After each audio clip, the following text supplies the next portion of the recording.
Hello दोस्तों, आज हम पढ़ेंगे triangle of auscultation. Triangle of auscultation is a small triangular interval in the muscle of back.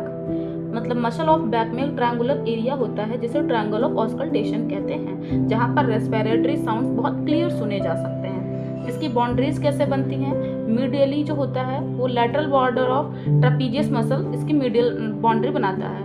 Lateral boundary इसकी बनती है formed by the medial border of scapula. Medial border of scapula से इसका बनती है lateral boundary. Inferiorly formed by the upper border of latissimus dorsi. And core of the triangle, it is formed by the 6th and 7th rib and 6th intercostal space and the rhomboid major. This is the only part of back which is not covered by the big muscle.